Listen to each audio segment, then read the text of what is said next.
Posledních několik dní bylo docela teplo, ale včera přišla fronta, výrazně se ochladilo a do toho dnes svítilo sluníčko. Tahle kombinace udělala ve vzduchu docela divočinu, kterou bych čekal spíš na jaře.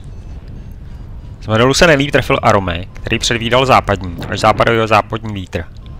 Ostatní modely hádali severozápad, takže to vypadalo na cukrák. Na severozápad se v souladu s Arome vítr skutečně kolem 11 hodin stáčí, takže vyrážím. Na startu to jde pořád trochu zleva a vítr je spíš silnější. Pak se ale stáčí a zároveň uklidňuje, tak v pohodě startuje jako první. Daří se mi snadno dostat ke svahu vlevo, kam jsem si nebyl jist, jak pohodlně s tímhle směrem větru doletím. Čím víc vlevo, tím méně to ale nosí, tak se pak vracím trochu doprava. Nicméně po chvíli mi svahovací vítr začíná být docela jedno, protože začínají chodit opravdu výživné stoupáky. Nejdřív jedničky a dvojky, které bych dejme tomu ještě čekal.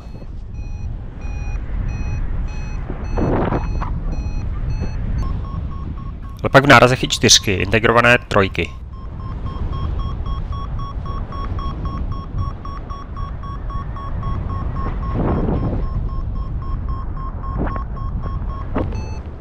Jednou se mi křídlo divně prolomí, jako bych dělal B-stol. Asi jsem si ho při točení trochu přetáhl, ale chvíli trvalo, než se z toho křídlo s mými zásahy vyspamatovalo.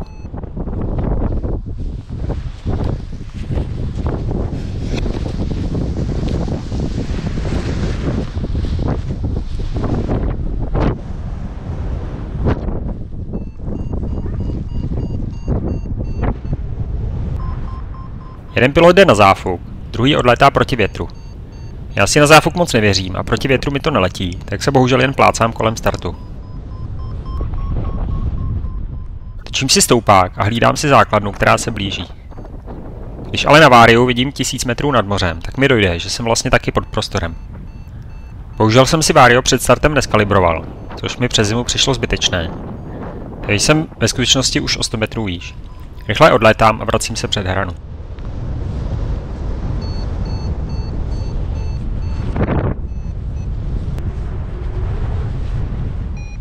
Vítr slábne na síle, ale zároveň je mnohem divočejší. Půlka křídla mi jde nahoru, druhá dolů. Začíná se to stávat nepříjemné. Jakmile naberu 100 metrů nad start, tak jdu nahoru na přistání. Nad horní loukou je vzduch ku podivu velmi klidný, takže přistání je bez problému. Kdybych při startu zavětvil, tak mu jdu na start pomoct vymotat to z větví a rozmotat šňůry. Křídlo už sundal s pomocí jiného pilota. Dnes hodně divoké, ale pro mě vítané zpestření podzemních svahovaček. Nikdy bych se nenadál, že v druhé půlce listopadu pohrdnu jedničkovým stoupákem, protože o kus dál bude nejspíš dvojkový. A taky, že byl.